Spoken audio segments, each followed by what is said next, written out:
El 13 de abril de 1977, la familia MacLeod se dirigía a una de sus varias casas. La casa a la que se dirigían estaba en Toffield, en Alberta, Canadá. La familia necesitaba una bomba de tanque séptico para otra de sus casas, y como nadie vivía en la casa en Toffield, y para ahorrarse un poco de dinero, decidieron llevarse la bomba del tanque séptico de esa casa. Al llegar a la casa, abrieron el tanque y empezaron a vaciarlo para poder sacar la bomba.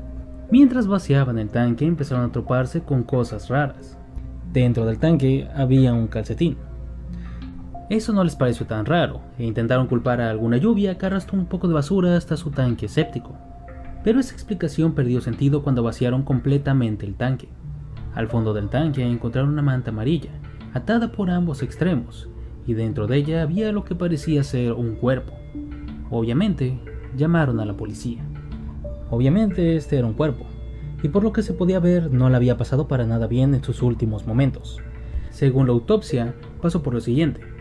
Primero fue sometido, y ya ahí empezó a ser golpeado, no solo con los puños, sino también con un objeto largo de metal, como un bate o un tubo. Y justo después de eso vino lo realmente doloroso. Primero lo quemaron, no solo con cigarrillos, sino también con un pequeño soplete de gas butano. Le cortaron los genitales y finalmente acabaron con su vida con 2 disparos en la cabeza.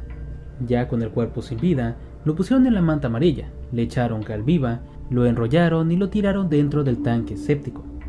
Como no sabían su nombre y no encontraron nada con que identificarlo, lo llamaron de varias maneras, pero la más conocida es Septic Tank Sam, o Sam del tanque séptico. Este nombre tiene una razón bastante buena, pero antes de decírtela, tengo que explicarte otra cosa. En la autopsia intentaron encontrar cualquier cosa para poder identificar a Sam, pero el agua y el tiempo se deshicieron de todas las pruebas. Ya con esto era difícil saber quién era Sam y quién le hizo esto, pero había un problema más, y es que tampoco sabían qué era Sam, ya que gracias a la descomposición y la tortura, tampoco podían saber si Sam era un hombre o una mujer. Por eso el apodo de Sam, un apodo para ambos sexos. Otras cosas que se supieron gracias a la autopsia fueron que Sam estuvo entre 4 meses hasta 1 año dentro del tanque, medía entre unos 65 a unos 75, pesaba entre 65 a 75 kilos y tenía poco de haberse hecho un trabajo bucal con un dentista. Ahora la investigación policial tenía que iniciar, y es más fácil decirlo que hacerlo. Por parte de él o los asesinos no se sabía nada. Al haber pasado tanto tiempo y verse a simple vista que fue planeado, las huellas se escondieron muy bien, y las que no, el tiempo se las llevó. La policía intentó lo mejor que pudo, pero sin testigos o pistas, era virtualmente imposible atraparlos. Por el lado de descubrir quién era Sam, se hicieron varios intentos. El primero fue con el registro de gente desaparecida, pero como nadie con las características de Sam había sido alertado como desaparecido en ese margen de entre 4 a 12 meses, no dieron con nada.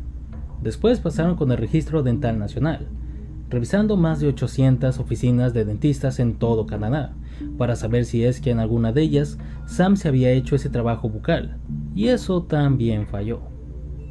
Después de 2 años sin pistas, la policía de Canadá le pidió ayuda al patólogo forense Clyde Snow, para que hiciera una reconstrucción del cráneo y del torso de Sam, para ver si así podían avanzar un poco en la investigación.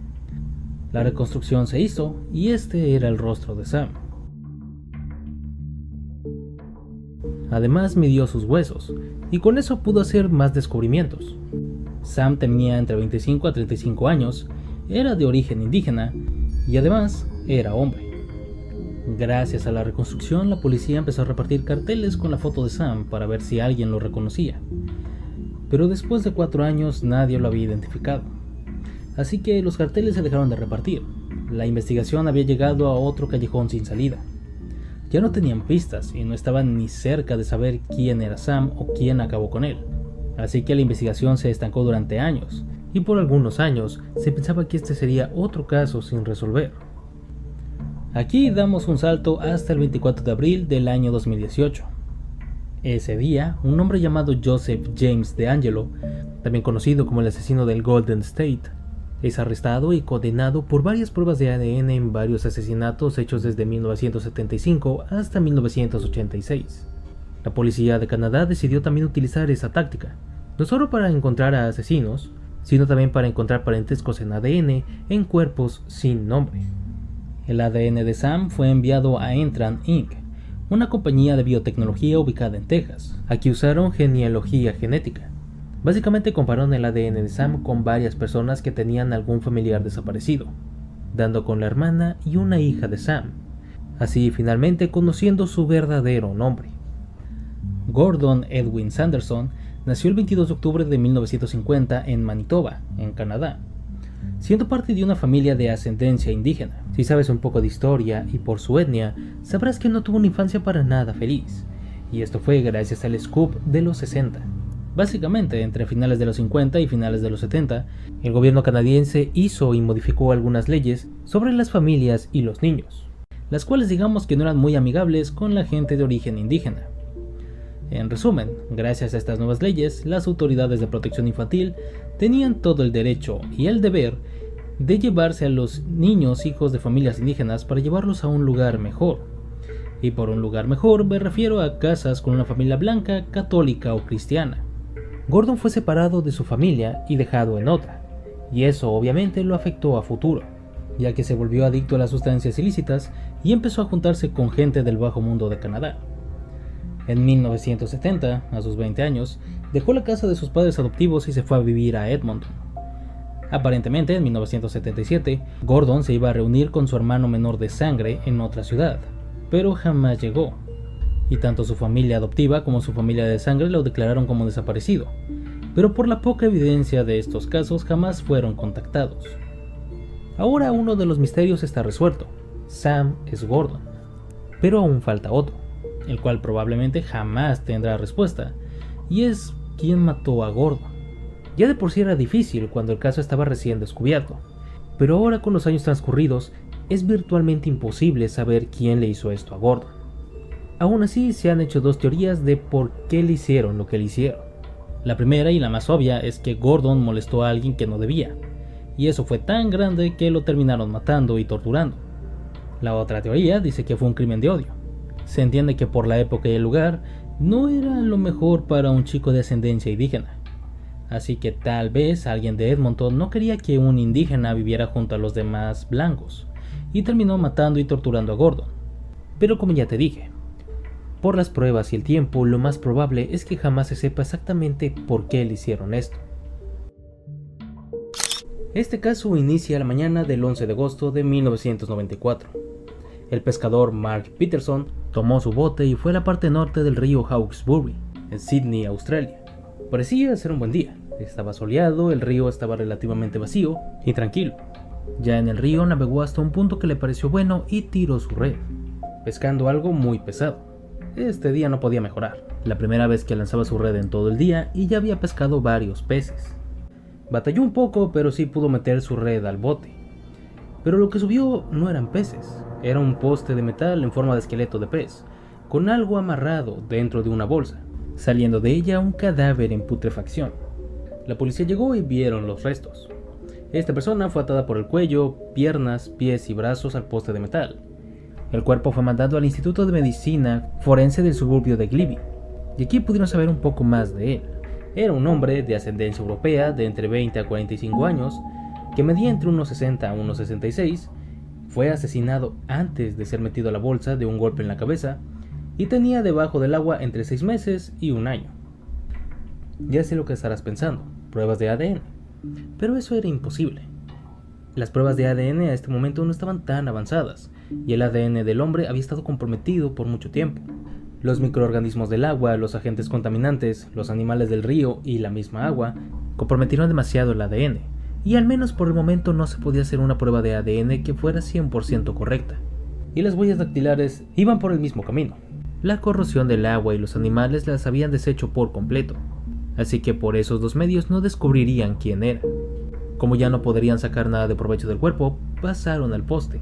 Y sí avanzaron, pero no de la forma que te imaginas. Verás, los barcos que tienen este tipo de postes tienen escalones que se pueden quitar y poner a voluntad. Eso tiene varios fines, pero eso no importa. Lo importante es que el poste en el que estaba amarrado el hombre no tenía este tipo de escalones. El poste era de una sola pieza, creado así de origen. O sea que el poste fue hecho para esto, para que alguien de la altura del hombre fuera atado a él. La investigación llegó a un callejón sin salida, así que pasaron al siguiente paso: reconstruir el rostro de la víctima. La reconstrucción fue hecha y fue mandada a los periódicos para que, si alguien reconocía el cuerpo, fuera a la policía. Al mismo tiempo, la policía investigó archivos dentales y hacía pruebas con el poco ADN que se podía rescatar, pero tampoco llegaron a nada. Con el paso de los años, este hombre fue apodado Rachman. Años en los que día a día se podía ver su cara en los periódicos y noticieros del país, pero jamás pudieron dar con alguna pista que llevara a su identidad. Y durante 30 años este caso se quedó como un caso sin resolver. Pero en el año 2008, finalmente descubrieron quién era Rachman. Durante esos 30 años, como el ADN no era una opción, siempre se creyó que era alguien relacionado con el bajo mundo de Australia, más que nada por la forma en la que lo mataron. Pasaron muchos nombres, entre ellos el desaparecido empresario Peter Mitris. También se creyó que fue un sicario famoso de la época, llamado Chris Dale Flannery, apodado Mr. Rent a Kill.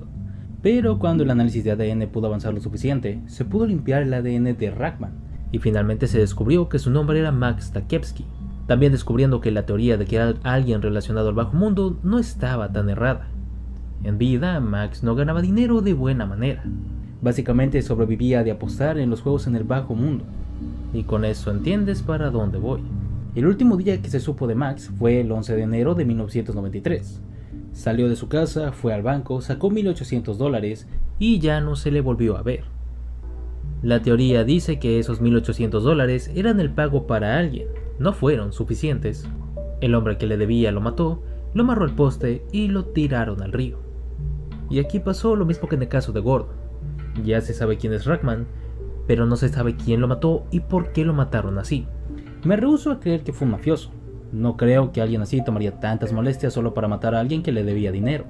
Porque recuerda lo que te dije, el poste donde fue amarrado Max estaba hecho a la medida para él. Demasiado específico, demasiado preparado, y teniendo en cuenta cómo trabajan los mafiosos, es completamente contrario a lo que haría. Han salido otras teorías para decir quién realmente lo mató, y la segunda más famosa es que fue un culto, que amarró a Max de esa forma haciendo referencia a una crucifixión, pero a ciencia cierta jamás se ha dado con nada.